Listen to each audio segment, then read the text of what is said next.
Today, I'm honored to introduce you to Alana Silber, CEO of Sharsheret, a national nonprofit providing personalized support, education, and resources for women and families facing breast or ovarian cancer.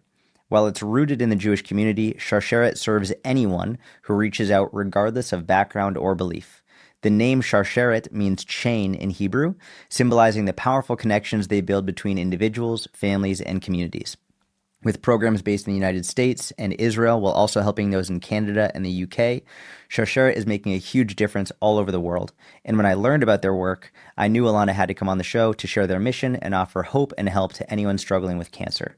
Alana, welcome to the podcast. Well, thank you so much for having me. I'm really honored to be here. I'm a big follower of yours and have been for a while. And being here in person is, I guess, a dream come true for me. Well, it's my pleasure. I'm excited to have you, and I'm excited to learn more about you and Sharsheret. And coming off the back of a recent podcast I did with Dr. Crystal Zuniga, who's a cancer expert and nutritionist, I'm really excited about this because what you and Sharsheret do can provide so much support to people, families, communities struggling with cancer. So I will say this is a different type of podcast than I normally do. So I'm going to change the questions around a little bit, and it's going to be a little bit of a slightly different structure. But before we learn more about you, Alana, can you just explain the genesis of Sharsheret, who founded it, why was it founded, and what gaps was it meant to fill? Okay, so thank you again. So Sharsheret was started back in 2001. There was a young woman. Her name was Rochelle Shoretz. She was 28 years old. She was a rising attorney. She would clerked for Supreme Court Justice Ruth Bader Ginsburg, and she was an otherwise healthy young woman, and she was diagnosed with breast cancer. And she really didn't know where to turn for support. She called organizations within the Jewish community and in the cancer community to address her concerns as a young mom, to discuss career in cancer, intimacy with her husband, raising her children, and she couldn't find it. There were lots of offers to speak to grandmothers and aunts, but no one who could really understand her issues as a young woman. And then she was introduced to another young woman. Her name was Lauren, and Lauren helped her through those harrowing days before her cancer treatments, before surgery, because Lauren had also, as a young mom, a professional who was diagnosed with breast cancer 6 months before Rochelle. And she really said, they looked at each other and she said, I can't be the only young woman out there who needs this kind of support. And so Rochelle said, I want to start an organization. This was in the throes of chemotherapy. And if we can help maybe 5 women a year, help them address their issues and improve their quality of life, let's do it. Fast forward now, we're about 24 years old, and we've helped over 37,000 women going through cancer, or breast cancer, ovarian cancer, or having a genetic mutation. So there was definitely a void, certainly in the Jewish community. There was a lot of organizations helping other illnesses, but not addressing breast cancer. And we know that breast cancer is so prevalent in the general community, 1 in 8 women, same in the Jewish community, but we have a genetic predisposition to breast cancer and ovarian cancer and other cancers. So there was this void and no one was addressing it. And younger women were getting diagnosed more and more, and they were turning towards Sharsheret. Can you talk about what gaps you're filling? Like what is not being provided that Sharsheret can help women going through breast cancer or ovarian cancer? What can you help them with? So we're very privileged in this country. We have tremendous medical systems out here and, all over the United States, amazing medical centers. The challenge is when it comes to the psychosocial issues, the psychological effects, the quality of life, that's where Sharsheret complements the incredible medical care we have in this country. We can help you prepare for surgery, understand your diagnosis, make informed decisions. This is all overwhelming. When someone's diagnosed with cancer, it's a whole new language. The options are endless. Doctors very often don't have enough time to spend with you to really flesh out your questions.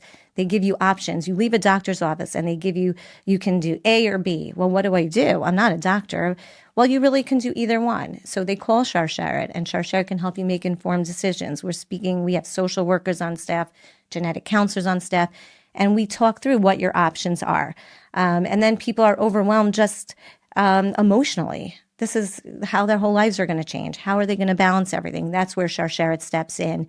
And we work one-on-one with every single person who calls Sharsheret to walk you through it, from understanding, even helping build your medical team. You get this diagnosis and who's the next doctor? Who do I go to? Who's everyone using? Who's good? And we have so many medical professionals who partner with Sharsheret and who are so dedicated and want to help you. And where you live and where you're up to in your diagnosis and your age and your lifestyle, even your insurance. These are really complicated decisions. And doctors, while they're wonderful and they help and they care and they love to help patients, their time is limited. And so Sharsheret can step in there and really be your quarterback and your support system and your friend and hold your hand and provide you with all these resources and support that you need, whether you were diagnosed 1 day ago, 10 days ago, 10 years ago, 10 months ago. Someone diagnosed with cancer, it's an ongoing situation, and Sharsheret can be there as much as you want or as little as you want. So God forbid someone gets some cancer, breast cancer, ovarian cancer, they can call Sharsheret Yes. and get individualized support to help them say, hey, this is what you need to do next. And then also, is there a community component to help Yeah. so you can speak with other women going through this? Yeah. So the good thing about Sharsheret is that when you call, you feel like you're the only person calling. So it's interesting. People are like, is it a huge organization or a small organization? The organization is for you. So that's how you feel. And wherever you are, everything's remote. Way before COVID, everything was remote. So if a woman is diagnosed or a man, and we can talk about that a little bit, you just can call Sharsheret. And we like to say we are where you are. So if you're on social media, you can message us on Instagram. You can Facebook message us. You can call us. You can live chat us.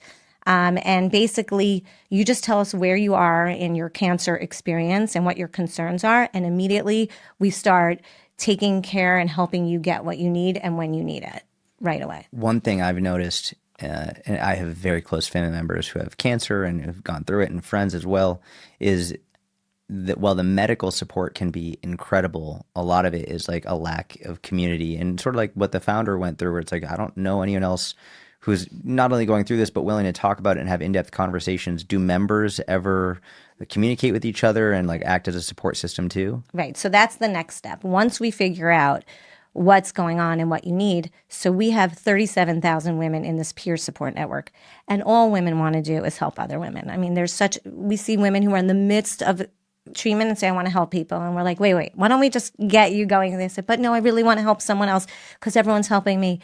So we have a peer support network with 37,000 women, and people are trained. And this is a facilitated support network where a social worker will make sure it's a match. Like if a woman calls and just because she has breast cancer, we're not going to just set her up with someone else who had breast cancer, which happens all the time, right? We have women in the community diagnosed with breast cancer, and then everyone says, oh, you should call my friend. But their situation could be very different. At Sharsheret, we know what each woman's going through, so we can match people up specifically for what they're concerned about. So, for example, if we have a medical doctor who's diagnosed and she wants to speak to another doctor who's been diagnosed, we can match them up.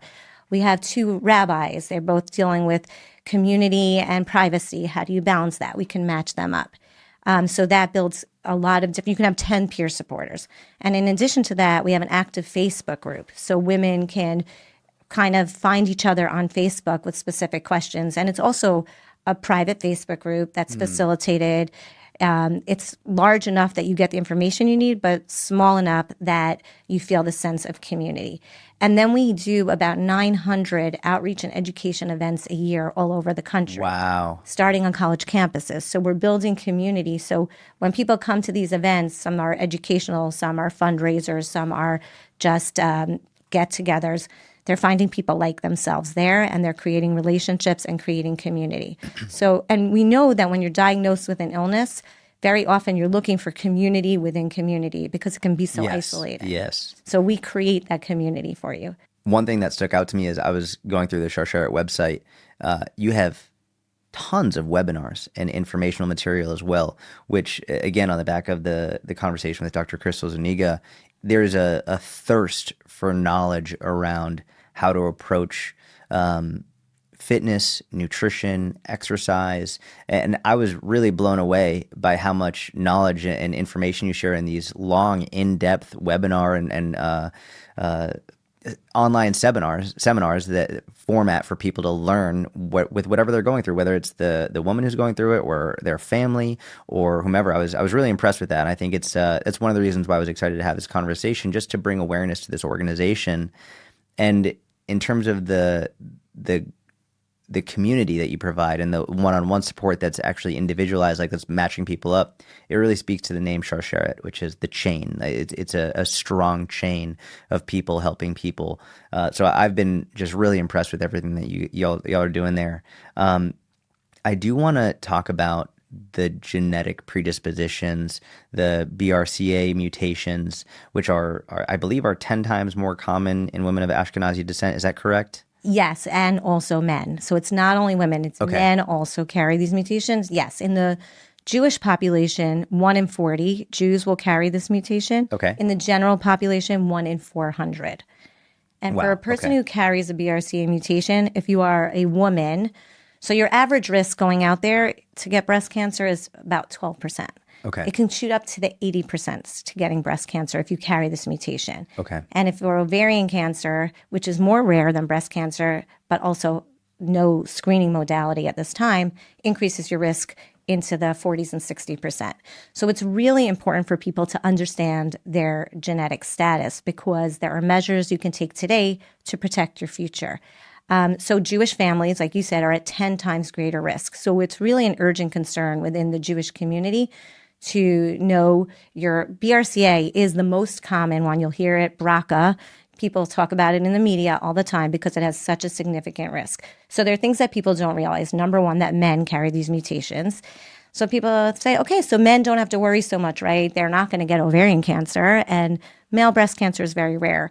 But I don't think everyone knows that if you carry a mutation for BRCA, the BRCA mutation, it increases your risk for pancreatic cancer, prostate cancer, skin cancer, melanoma, and male breast cancer. So, and breast cancer and ovarian cancer, obviously. So we are out there really educating the community to understand that risk. So, for example, we had a woman call us who said, my grandfather died of pancreatic cancer. So we said, are there other cancers in your family? Have you been tested for BRCA? And they're finding out that maybe there was no breast cancer and ovarian cancer in previous generations, but there was prostate and pancreatic. So it's really important for men and women to understand that. The other thing is that genetics is the hottest topic, and there's doing so much research. And eventually, I'm sure every disease will be attributed to some genetic mutation. Of course. But there are other ones that have been identified for breast cancer now. So people really have to know there's a very common one called CHEK2, PALB2, ATM, Lynch syndrome. These are words that people should start getting familiar with because they run in families.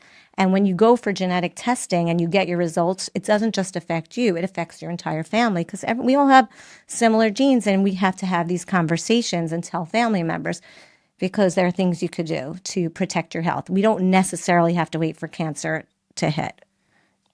How does someone find out if they have this genetic mutation or any of these genetic mutations? And is that something that Sharsheret can help with? 100% we can help with it. The first thing we tell everyone, and everyone listening on the podcast could do this easily, know your family history. Literally go back. In the Jewish community, this was a challenge because many Ashkenazi Jewish families who came from Eastern Europe lost grandparents and Correct. great-grandparents in the Holocaust. There was no family history. We're now 80 years later, a couple of generations, we can go back and find out, what did your grandmother have? What did your grandfather have? Now, cancer, 40 years ago wasn't really said out loud. And I think Sharsheret could take some credit for making it more than just the C word, but have these conversations now. Find out what cancers people have, because besides the genetic mutation, having a family history of a certain cancer is critical to your health, and you should be telling your doctors. You can do extra screening. Then genetic testing, if you have a mutation, because not all the mutations have been identified. So you can have a family history. There can be tons of cancer in your family. You don't have a genetic mutation. But if you do have a genetic mutation, you can find that out by going for genetic testing. So we have 2 genetic counselors on staff who can tell you how to get tested, and insurance covers it in many cases. And there's access, and we can put you in touch where you can get it through your doctors, or there's an organization called J-Screen that used to focus only on prenatal genetic testing, which is also really important in the Ashkenazi Jewish community, but also does now hereditary cancer testing, which is really important. And I just want to clarify for anyone listening, because I think right now the functional health, and there are benefits to functional medicine. It's not black or white, but I think many people might hear this and think, is this one of these scam tests? Can you talk about in terms of the medical community, the reason why it would be covered by insurance, the reason why this stuff this isn't just like a functional thing that you're trying to scam people out of money. Like this is a legitimate, science-backed, proven way of testing if you're at a higher risk of cancer. Right. No, it is. It's totally legit, and it can save your life. And if they were testing things like 23andMe, and that would do genetic testing. It's supposed to be for fun and entertainment, but they did add a BRCA test to it. So women and men were finding out that they were BRCA positive. And then the question was, is that reliable information? So we always recommended that after people found out those tests, they went to a medical facility to get tested, because the labs have to be really good. And we want to make sure. And also with something like 23andMe, wasn't great for everybody, because they only looked for 3 founder mutations that are most common in Ashkenazi Jewish families, but not for the general population. So you would go in, you would do your test, you'd be like, hey, I'm BRCA negative, but they weren't looking for the genes that maybe were going to be most prevalent in your ancestry. So we really emphasize the importance of going through a medical center. It is not a way to make money. This is a way for you to take control of your life. Now, something to remember is that 90% of cancers, breast cancers, or 1995, are not attributed to a genetic mutation. But those that are, the 5 to 10%, there are things you can do today. Additional screening, there are surgeries you can do to do prophylactic mastectomies, also taking out your ovaries when you're finished having children. Today, there's no screening for ovarian cancer. There's no reliable screening. You can go for a mammogram and an MRI for breast cancer and sonograms. There is nothing that can really detect ovarian cancer. It's almost, they're not even sure it starts in the ovaries. It actually probably starts in the fallopian tubes and should be called fallopian tube cancer. So there is a lot of ways that people can prevent ovarian cancer if they surgically remove it, because you can't find it on a screen. There's no screening modality.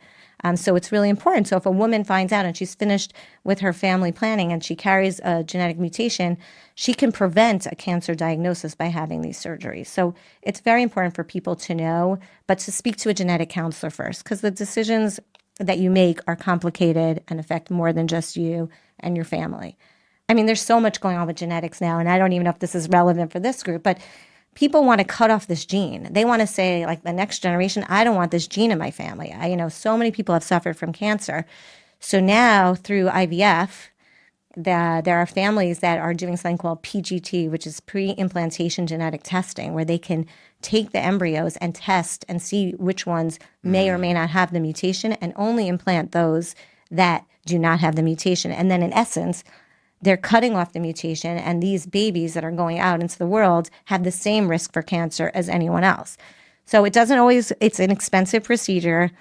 It's difficult, but we're seeing great success with it. And it can change the trajectory of cancer in these families and in the communities. And it's new, and it wasn't spoken about till recently, and we're getting a lot of younger couples calling us and finding out about it.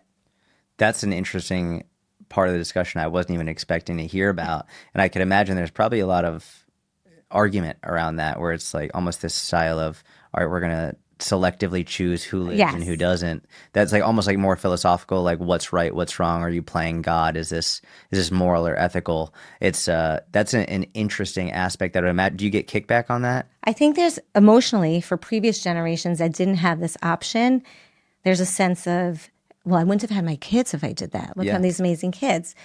But in this current generation, where there's so many reasons, unfortunately, there's a lot of infertility. A lot of people are going through IVF anyway, and it's a procedure that has shown great success. For those people, look, it's a very individual decision. Everything is. Yeah. And I know that in the Jewish community, there's a lot of people who are observant and following Jewish law that have permission to do this too. So it's not that certain groups, there are a lot of groups that are doing this in very religious communities. And so we get some of that. I think people who've had BRCA and have children who didn't have this option feel a little bit like I wouldn't be able to do it. But I mean, there also comes a time that you can do this, and every embryo could have BRCA, and then you're dealing with the question. Now I'm knowingly putting this into Right. my child. Right. So that's why having emotional support through Sharsheret, we have these trained, skilled professionals, social workers, therapists who can really talk you through it, because these are not easy decisions. But when it works, it's unbelievable, and that you think of it as, I've really get kind of given my kid a better chance at a healthy life. And I think that's the goal, right? We want everyone, we want to be here, we want to have this healthy generation. That's what Sharsharet's all about, right? Healthier outcomes. We know when you address the psychosocial issues and all these other issues, we see better outcomes. Now, is BRCA inherently bad, or is it just certain mutations of it? Like, every person has a BRCA gene. That's why Okay. when people are like, oh, I have the gene. Oh, yeah. No, everybody has the gene. You have the gene and I have the gene. The question is, do you have a mutation on that gene? And there are many mutations.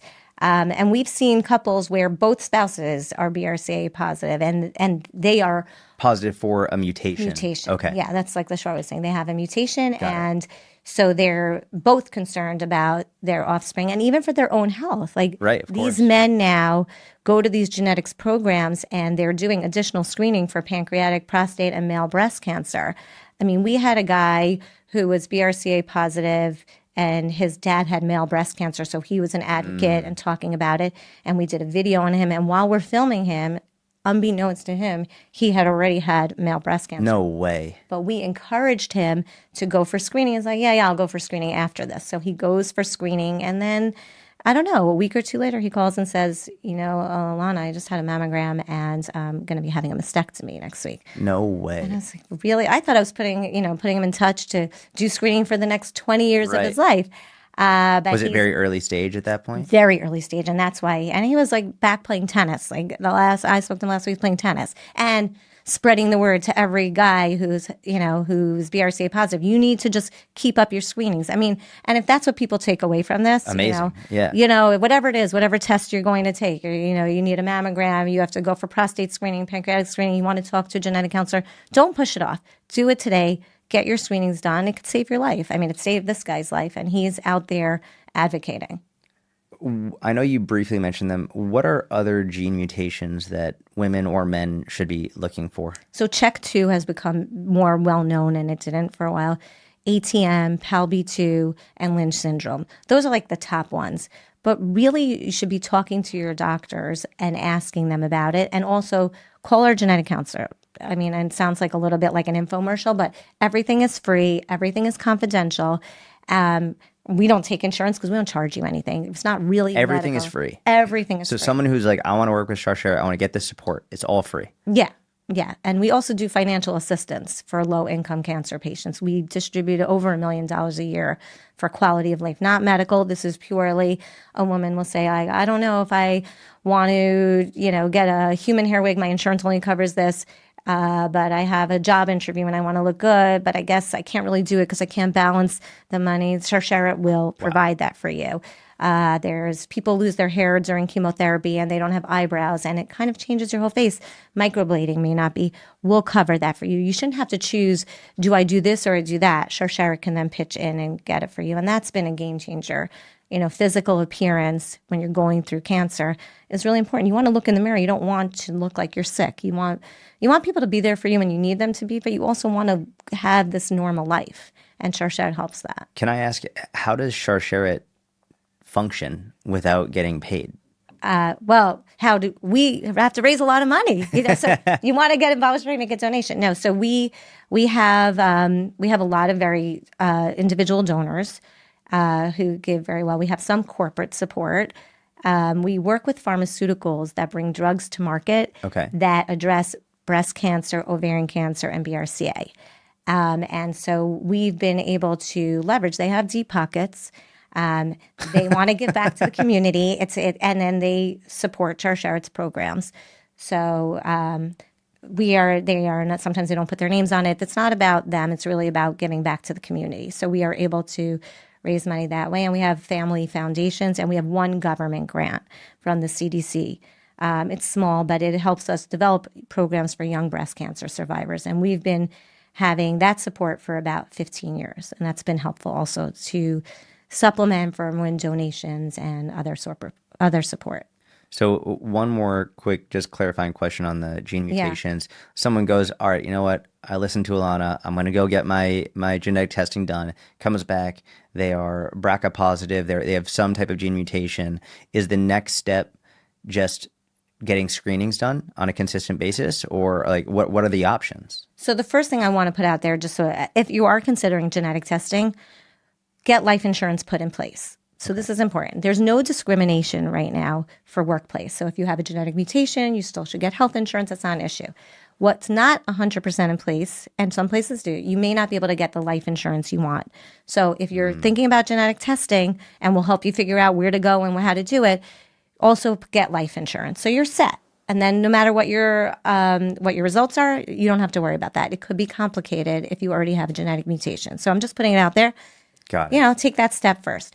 After you find out that you have, so you're going to be overwhelmed. You're going to be like, well, you may not even understand what you're reading. So call us, and the genetic counselor will tell you. So it depends what you come out positive for, and what the cancers and what kind of screenings there are. And then there are really good genetics programs that we work with that will meet with you and do a whole assessment, and they will set up your screenings for you. So you don't have to do this on your own.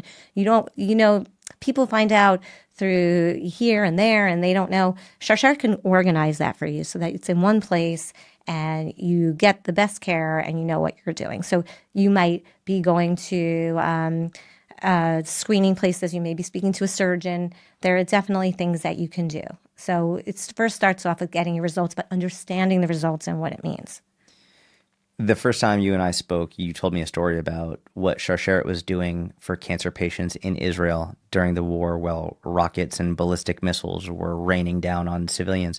Can you share that story here? Yeah. So just to give you a little history, Sharsheret's been a U.S.-based organization since its inception in 2001. And then over the years, we realized that a lot of people in the U.S., and again, this is where cancer is run in families. So we were seeing a lot of people in the U.S. had family members in Israel. And a lot of people from New York were living there and being diagnosed. And the question was, how come there's no Sharsheret in Israel? And we were helping women here and there, but we decided to formalize it in October 2023. Like, I was on my way to Israel. I had 16 meetings. I had people in Israel wanting to support this funding.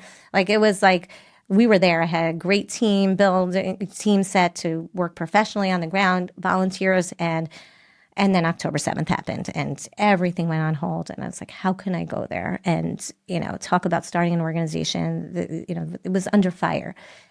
So we didn't go. And October's Breast Cancer Awareness Month. And then towards the end of the month, we started seeing on social media, people started posting, it's Breast Cancer Awareness Month, but there was this active war going on. Right. And so many men were on the front lines. Women were on their own. They were, not going to their appointments. They were taking care of the families, taking care of the homes, working something wasn't working. People were forgetting about their health in October. And October Breast Cancer Awareness Month is very popular and trending, but it wasn't. So we started to see that. By January, our team on the ground there said, Alana, I know the war is still going on, but women in Israel can't wait anymore. There's a tremendous need for Sharsheret. The same need there was pre-October 7th, there is now, maybe even more. There was, in the mental health professionals in Israel they were strapped. There was so much to deal with and so much loss and so much hardship. So in January of 2024, we went to Israel and we launched Sharsheret there. And we're providing these issues to address the emotional health. Women were getting ready to go to mastectomy and they didn't have anything they needed. What's going to happen when I go in? What do I need afterwards? So we started creating kits and they would be hand delivered to people's homes. And you can't ship anything in Israel. So This is between the sirens and the rockets. And then during the 12-day war, women were scheduled. This was when Iran was attacking Israel. And women were in the hospital going into pre-op. And all of a sudden, the sirens went off. So they had to wheel them out into basements and then come out, and then they do the surgeries, and they come out and recovery. The same thing happened again. There were multiple a night. I mean, this is really scary situation. So they were literally running through the sirens to deliver the kits, making sure, and then women were terrified. Again, doctors were shutting down. What if I can't get my chemotherapy? Am I going to end up with, later stage cancer because we can't do this? So we had Our team literally fielded 150 calls in 12 days just to calm people down, just to tell them what to expect, helping them speak to doctors they couldn't reach. We have these connections, and we were able to do it. And the program in Israel keeps growing by leaps and bounds. We just hired another social worker. The need is tremendous there. So, like, we feel very blessed that we can do it. Unfortunately, there's a need, and it's going to keep growing. And these women in Israel have plenty of relatives in the U.S., and they're all talking to each other and sharing information. So fortunately, here in the United States, we don't have rockets raining down on our cities, at least not yet. No. But what are some ways Sharsheret helps women here in the States that go above and beyond that people might not expect? So the first thing is building your medical team. Like, we're not a hospital, but we know from these 37,000 women who they go to and what they've gone to them for and how they've been helpful to them. So we can help you build your medical team. Again, the financial assistance people don't know. The medical webinars.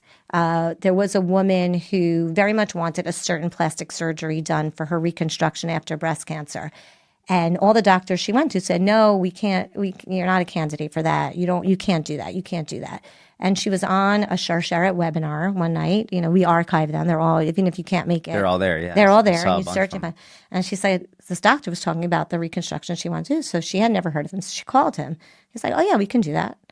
And she did it. And she was the happiest person. And she's like, I thank Sharsheret for that. And she became very involved afterwards.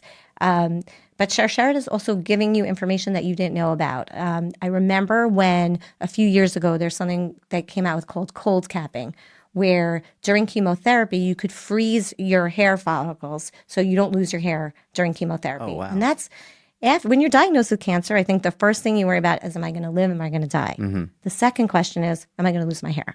Not all treatments today. It's very personalized, individualized. Not everyone loses their hair, but if they are, that's very traumatic. People with young kids, even just looking in the mirror, it's hard.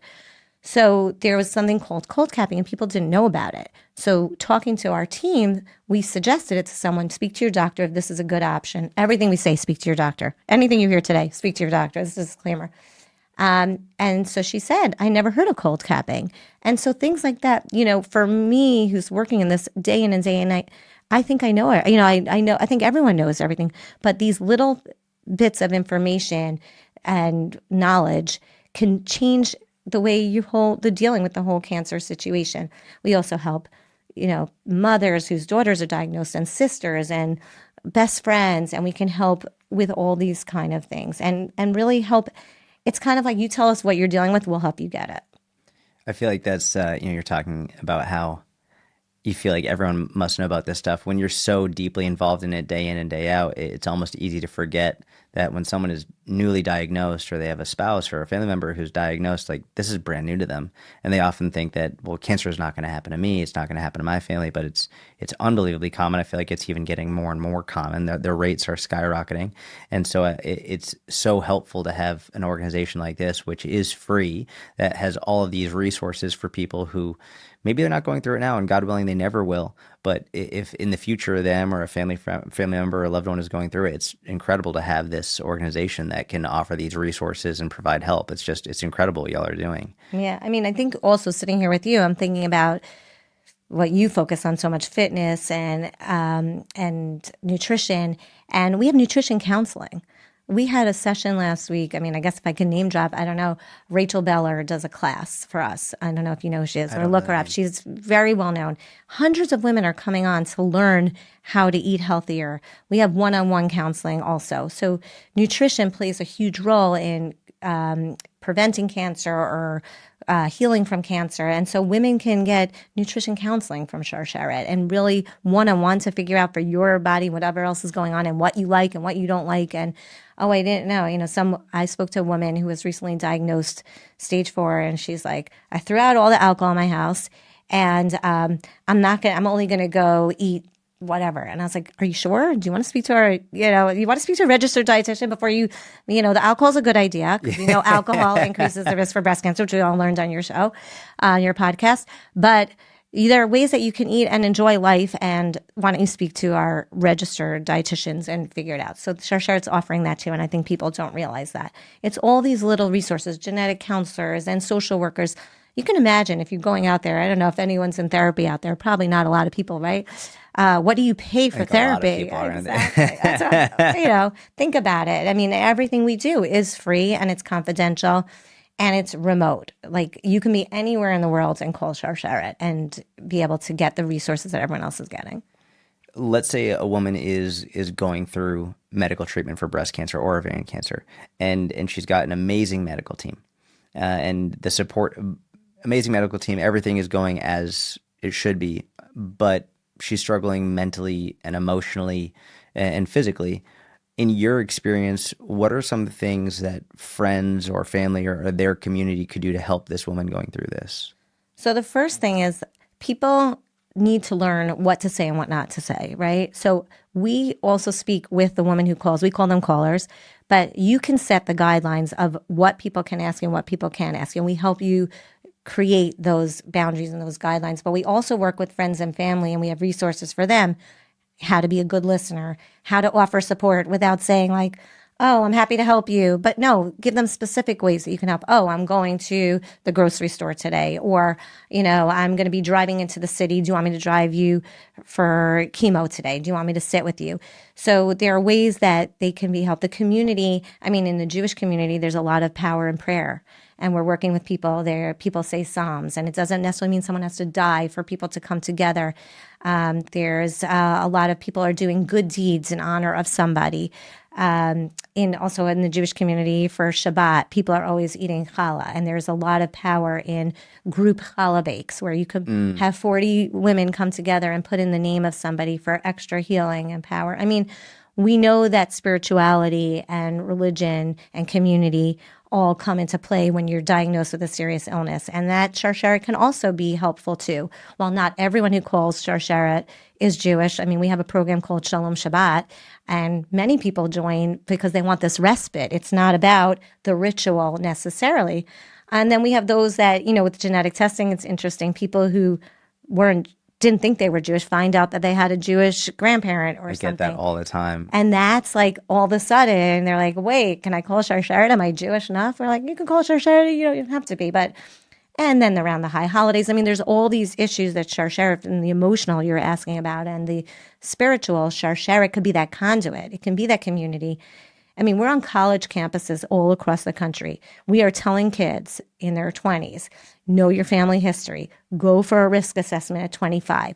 And we're also talking about connecting with your background. And so Pink Shabbat on college campus is an unbelievable program. And, the college campus groups are very excited because they get these kids into, Shabbat experiences where it's about, oh, maybe this one's mother had breast cancer, ovarian cancer, or they want to talk. And then they come together as a community. And plenty of people who go to these Pink Shabbat programs, again, are not Jewish.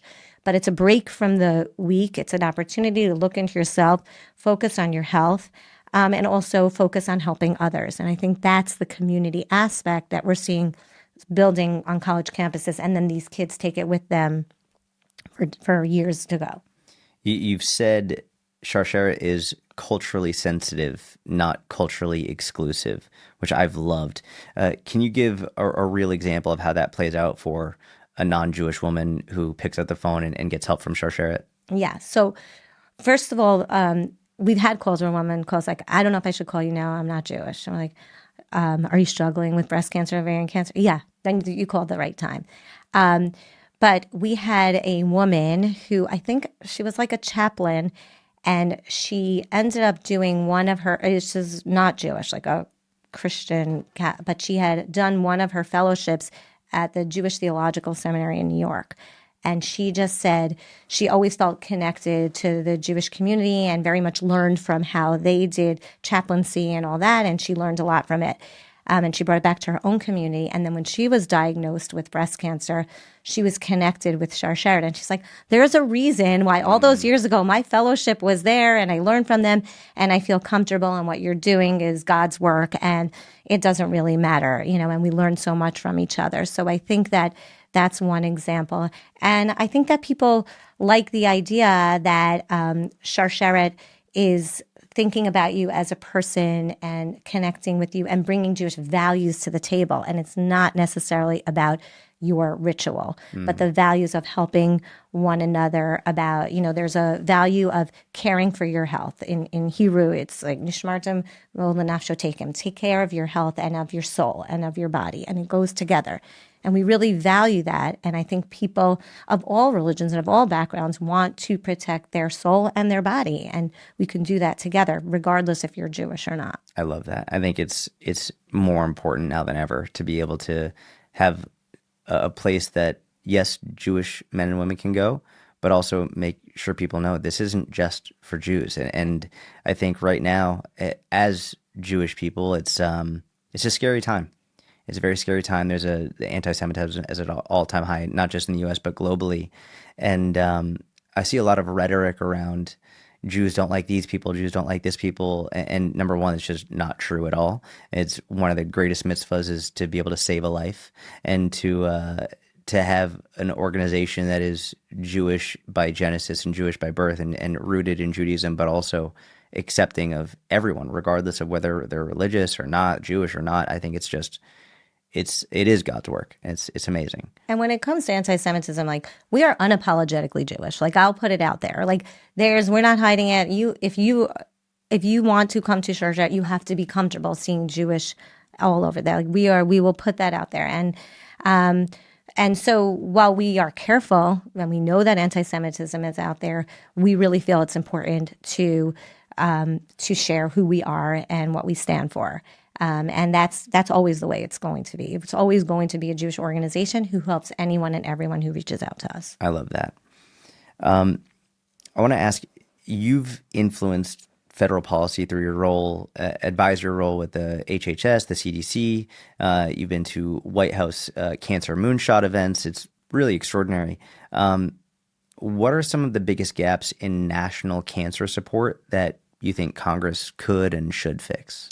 So first of all, going back a couple of years ago, probably maybe 10 or 15 years ago, Debbie Wasserman Schultz, who's also a Jewish woman, there was something called the Early Act and the importance of educating women young about their risk for breast cancer because she was diagnosed as a younger woman. And the two groups that she identifies in the bill are Ashkenazi Jews and Black women, African American women. And these are two groups that are hard hit by breast cancer. So that bill has led to a lot of programming, which got us into working with the CDC because the community was hard hit and we have to address young breast cancer survivors. It was kind of a group that was left out. It was, as we started in the beginning, that the founder only knew about older people. It was known as an older woman's disease. So this was pretty revolutionary, like 10 years ago, 15 years ago, to really have the focus and government funding on programs for young women. So there was definitely a gap. So thanks to the Early Act, we've been part of addressing that gap of educating young college campuses. Really, while breast cancer doesn't happen so frequently, but under 40, it does happen. And so many women tell me, I went to the doctor and they said, you're too young. You're not too young. Be your best advocate and tell them that you think you might have breast cancer. What you're seeing, keep going for testing until you feel comfortable. So that's one area. So we're doing a lot of education. Early in, cancer caught in its early stages can be cured. So we really are working on that. So we got more involved with the government, with the CDC. And at one point, I was appointed to be the chair of the Federal Advisory Committee on Breast Cancer in Young Women. And again, it was about bringing the Jewish voice to the national platform. When they're thinking about doing research and communities that are hard hit, every community is there. The Black community is there. The Latino community is there. The Asian Americans are there. Sharsheret needs to be there as the Jewish voice. And we are sharing best practices with all communities. And what we do is that our programs are then shared at this platform and other communities are tapping into the way we do things for their communities. And ultimately, we can save lives across the board. And so we're there with all the topics. There are things that used to not be talking about, sexual health and fertility. And, when a woman used to be diagnosed, obviously right away you want to save her life. But the question of fertility, can we preserve fertility from this couple, whoever is coming to us? And now it's become part of the narrative. It's not, if there's time and if it's safe, let's do something about it. It wasn't always like that when we first came on the scene. That had to be pushed. Fertility was really critical, especially as younger women were diagnosed. And so we've been involved with that. And so we also went to the White House to participate to make sure that these stories are making it to the top. And that's where a lot of research begins and funding. And Sharsheret's right there at the table. So now I want to know a little bit more about you. How did you get involved with Sharsheret? So I don't have such a great story, but you know what? Maybe a lot of people have it out there. So I started out as a volunteer at Sharsheret. I had heard the founder speak, and I just felt as a young woman I had to get involved. And then When was this? This was in like October 2002. Oh, so very soon after it started. That organization was like November 2001, and this was maybe, within a year. And the And what founder, was the founder's name again? Rochelle Rochelle. Shoretz. And Rochelle spoke, and she was this very powerful, brilliant, everything amazing about her. And you kind of sitting in the room, I have to get involved. I didn't have breast cancer in my family. And after she spoke, I went to a volunteer meeting and I helped put together a program. And she looked at me and she said, "Do you want a professional job at Sharsheret?" And I said, truthfully, I was looking. I said, I have an MBA in healthcare. I'm pretty connected in the community, which helps with fundraising. And I came on board as a staff, like first staff member. It was just the two of us. And I was working part-time. I had 4 little kids at the time. I was like, running between school and carpools. It was like, I had a speech. It was called From Carpool to Career, and I was the first work-life balance, or for me, there's never a balance. It's totally integration. I don't really have a balance. And I just the women were calling and I was inspired and wanted to develop programs. And I kept saying, this is what they want. We have to go. That's how we built all of our programs. And then I never left, and I just kept staying on. And then we hired more people, and the calls were going through the roof, and we hired social workers and we hired genetic counselors. And then unfortunately, the founder was diagnosed with metastatic cancer, stage 4. And she knew her time was limited. So we spent the last few years of her life building Sharsheret at a pace where, I think about the marathons. This was literally a marathon, not a sprint. She wanted I guess her desire to help more people. We were just like, how do we do more? How do we do more? And I wanted to do it all, but while she was here. And unfortunately, 10 years ago, she passed away from breast cancer, which could have been a huge blow, right? Here, the face of breast cancer, and she didn't do anything wrong, and there was concern, like, would Sharsheret remain relevant? Would people call without the founder? But we knew that Sharsheret was more than just her story. It was all the stories, and that's what everyone is, a link in the chain and supporting each other.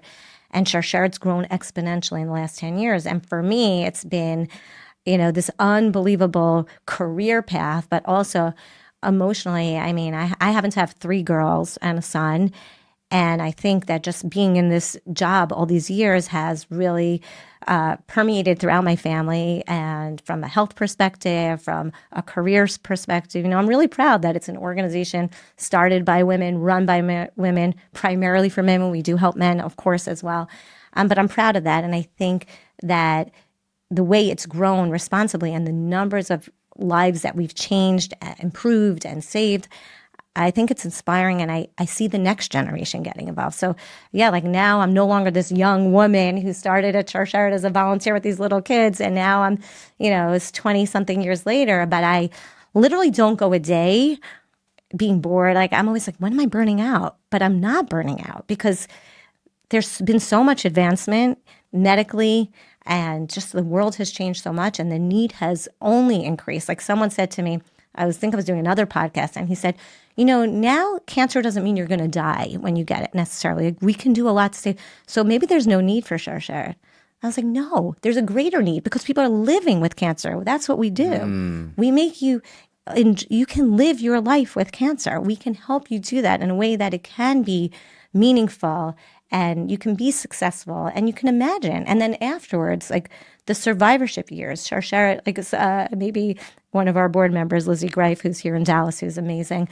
She said, we were talking about the survivorship and how you need help afterwards. You have to help people afterwards. So maybe she's like, I'd love for Sharsheret to go out of business. So I was like, yeah, but we're always going to be a survivorship organization. We're going to be there for people afterwards. So, yeah, we would love to close up shop. But I think the people that are involved with Sharsheret, the women, the men, the families that are calling, I don't know, I get a rush. Like, how can we help them? And then the gratitude, and then everybody wants to help. I mean, your response that you were called us and said, you want to have a son. I was like, that's tremendous and gets us excited that people want to help people. It brings back the faith that there are good people out there and that there's hope. This is a very optimistic organization and an opportunity where we really think that people can live long and healthy lives. You before we started recording, you were saying, I feel like I'm not as exciting as your other guests. And for me, after speaking with you and learning more about Sharsheret, it's an incredible organization. It's absolutely unbelievable what you offer, and the support, the community, the guidance, the help that you give people from every background is it's extraordinary. And I think it's important that people can learn about it. And I think listen, if we could eradicate cancer, amazing. I would do that. I would hit that button, amazing. Unfortunately, that's not an option right now. But what I would imagine is your oxygen is helping people. That's what you love to do. And so, great. Cancer's eradicated, amazing. What's next? Now what people are like, so then you would have Sharsheret for something else. It's all about connections. Like, someone asked, like, how do you describe yourself? I would say I'm a connector. Like, that's what I love about my job the most. When I can get someone to the person they need, the resource they need, get them to the other side of whatever they're dealing with. I love that. I love the connections we make. Like, I'm sure if we sit here long enough, I'll find out that, like, I know someone you're related to, or I know someone you had dinner with. Jewish geography. Yeah, course, that's the most fun. That's like they say, like, if you're sitting on a plane and you're talking to someone, you're not talking long enough if you don't know someone in common. But there are crazy things, and it's always like, I always say it's the Sharsheret connection. Somebody, like today, I mean, every time I talk to someone, I always end it by saying, if you know someone, who is diagnosed, or you just call me, you have my cell. Like, I'm an open book. Anyone can call me anytime. I have to say, like, 99 out of 100 times, I will get a call within a week and someone will say, I know why I met you last week. I need you. I mean, it's a crazy phenomenon. I mean, it's also very prevalent cancer, so it's not that crazy. But at the end of the day, that's what I think it is about, these connections. Like, Sharsheret's a hard name to say in the U.S. Yeah. It's a hard name to spell. We even spell it wrong on our website on purpose. So all you people who are checking, and the word share is in there if you spell it incorrectly. Sharsheret. But I'll put the link in the show notes so everyone can just click the link. Yeah. And while probably if we came out today, we'd probably make it an easier name for, English speaking people. But I love it. It's a beautiful image. If people really know what it means, and now that we're in Israel, they love it because they know what it means. But yeah, it's about connection, and the good thing is also, like, you don't have to be 100% immersed in Sharsheret all the time. We're trying to fit into your life. Like, you're busy. Most people are busy. They don't have time for cancer. So that's what I think the beauty of Sharsheret is also. Like, turn around. You go to these doctor's offices, you could sit there for 10 hours. Sharsheret's no waiting time. You'll hear back from us right away. We want to cut through the red tape. There's no bureaucracy at Sharsheret. Like, I think we have like over 50 people working between here in the U.S. and 5,000 volunteers. But at the end of the day, it's just us. We're people. And no red tape, no bureaucracy. We get you what you need. This is like, you see, we're honest. Like, I think we also talked about, like, what's the most important thing in a podcast, being honest. Everything I'm telling you, it's like, we're honest. It will tell you what we can do. And the truth is, and someone else asked me this, who else is doing what you're doing? There's no one. No one else is doing what Sharsheret does, from the stage of diagnosis to the numbers of programs to the geographic locations. No one. So if you want to support us, you want to team up with us, you want to call us, don't worry, you don't have 10 of us to vet. This is it. This is where you're going to get what you need. So, I would love for people to just call us and say, I don't even know why I'm calling you, but I heard you, and I just, what can you do for me? This is about you. This is the one time, like, a lot of times women are saying, I don't really want to, I'm always the giver. I don't want to take anything. No, like, I always say to them, like, you got to focus on yourself now. Call us and say, what can you do for me? That's okay. This is the one time in your life, it's okay to be focused on you. Because once you get to the other side, then you can go help everyone else. Once you're healthy, you can do everything you want to do. We're going to help you get there. So call us and tell us, what do you want? And we'll see how we can get it for you. How old are your kids now? I'm making myself so old. So, okay, can I be like a Jewish mother and Yes, be like please. Kvel about my kids? So I have a daughter who's 34, Okay, who's an that's how I'm old. anesthesiologist. That's how old I am. Yeah. Okay, so I could be your mom. She's 34. She's an anesthesiologist, mom of 3, has a great husband. Great. I have a second daughter who's 33. They're 12 months apart. Also crazy. She works in marketing for a stock exchange. Also a mom of 3, has also a great husband. My third daughter, she's 30. She lives in Canada. We'll excuse her for that. And she worked for a big consulting firm, and she also has 3 kids. And then I have a son who is 26, who lives in Jerusalem and is married with 2 kids. So my excuse to get to Israel, like that's the joke. Sharsheret has offices where Alana likes to go. So we have an office in LA, we have an office in Florida, we have an office in Israel, and also Chicago. So my kids are 20 to 34. But when they started, it was my daughter's year. She was 12, bat mitzvah. 11 and a half when I started. And then, so I've done bat mitzvahs, bar mitzvahs. I made 4 weddings, never took off, maybe took a day after so I could like return the dresses or something. But at the end of the day, my kids are old and I have 11 grandchildren. 11 grandchildren. So That's like amazing. all of you trying to figure out, I'm a young grandmother, but 11 grandchildren. Did So your son make Aliyah? he's in the process. He hasn't. Okay. Yeah, I think he's waiting to figure out. Like he's been there for 3 years, so now they just have to. I don't think they want to waste their, their zchuyot until. But yeah, no, he's gonna. He's. They're not coming back, which I'm all for. Where in Jerusalem? In Baca. Okay, amazing. Yeah, That's it's beautiful. great, and it's great to stay there. And why did your daughter move to Canada? Her husband works for family business. Got it. Okay. Yeah. How did they meet? He was at Columbia, she was at Barnard, and my cousin, so crazy, so Jewish. My cousin's married to a girl from Canada. And he's like, I don't want to go visit Canada without family. There's another family in Canada that has a guy that's great for your daughter. And when she was a freshman at Barnard, he's like, you two have to meet. And they went out and Been together ever since? Yeah. Maybe they broke up for a couple of months. Okay. They are now, and they've been married and have 3 kids. And so we're trying to get her out of Canada. She's not going to live here. And do all of your kids, like it's 3 and done? Do they want more? I don't ask. But they are, can you imagine being an anesthesiologist? She's working. Oh my gosh. These kids are crazy busy. So if they were done, I wouldn't blame them. Yeah. I think they're very blessed. They're really all terrific, and they couldn't be busier. And these kids, you have 2 kids, you know what it's like. It's busy. It's wild. It's wild. So that and working and a lot of responsibility and but it's a lot. They're a lot of fun because there are a lot of toddlers. Like now they're getting older. Yeah. But they were at one point we had all I think they're all 6 and under, and it was crazy at my house. They'd come, we'd go swimming, everybody's flying around the pool, and it was crazy times. Do you ever think you'll make Aliyah or? So this is my dream. So I'm putting it out there. So I would love to. If everyone doesn't know, making Aliyah is moving to Israel. So this is what my dream is, and everyone knows because I tell everyone. I would love to be 6 months there and 6 months here, right? Because I still have kids here. Unless all my kids, my dream would be to make Aliyah, which I wanted to do when we got married and it didn't happen. But if all my kids would move there, I'd want to be there 100%. But if I have kids that live in the U.S. and kids live in Israel, my dream would be in the foreseeable future, 6 months there, 6 months here. I could work, travel back and forth. That would be my ultimate dream. If I could do that, then I feel like I've done my piece. And would you live in Jerusalem? No. Where would you live? I can't afford Jerusalem. So we actually we have a place in Netanya. Oh, do you really? Yes, Stop it. I do. Are you serious? After October 7th, I was like, I can't. I said to my husband, I'm like, I need to have something in Israel. And he was like, okay. That's incredible. Yes. So we have I'm so jealous. Yeah. That's a great area too. It is. It's all it feels like people say it's like the French Riviera. Yeah. I'm older than you. So I'm not looking at schools. I'm looking at retirement. Although I'll never retire from Sharsheret, but don't tell anybody. As long as the board will keep us. So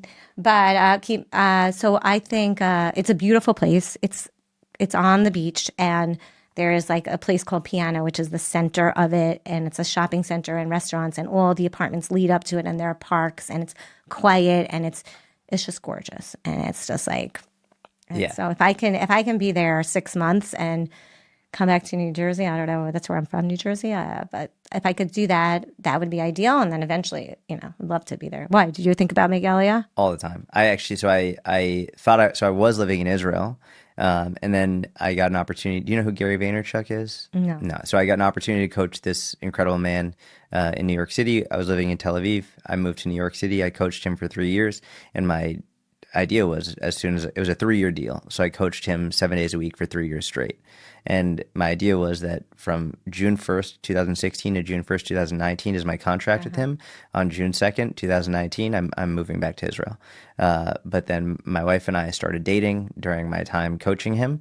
And I it was so early on in the dating that I couldn't leave yet, and like I couldn't be like, why don't you move with me to It's a little Israel? scary. So then we stayed, and then I took her on a trip there, and she fell in love with it. And during that time, we were planning on making Aliyah, but then COVID happened, and it became very difficult to make Aliyah. It Yeah, was you couldn't actually get in the you country. couldn't get in. It was wild. They actually shut down the consulate in New York City. Yeah. We were actively trying. It was very difficult. So then in the meantime, we're like, well, we wanted to get out of New York because we were right in Manhattan and it was devastating during COVID. And we were looking at just random places. We were looking at Dallas and Denver and Nashville, just some cool places in the States. We were having some wine one night and we saw an ad pop up for a place here in Dallas. We were like, oh, whatever. We signed it, sight unseen. We moved Wow. here because fortunately we can, if we're like, worst comes to worst, we'll leave in a year. Not Right. a big deal. And then we fell in love with it here. There's a great community here. And so now we have 2 kids. God willing, we'll have more. And I would love to make Aliyah. And literally once a month, I stay up way too late and I'm looking at real estate listings in Israel. Like I literally did that last night. Like once a month, I'm like just looking. But which And community is you looking so at? Netanya is one that I'm looking at Well, if constantly. you want to test it out, you're definitely welcome to use our apartment. You can check Thank it out. you. I'm happy to give it to The you. the hardest part is, we have land here.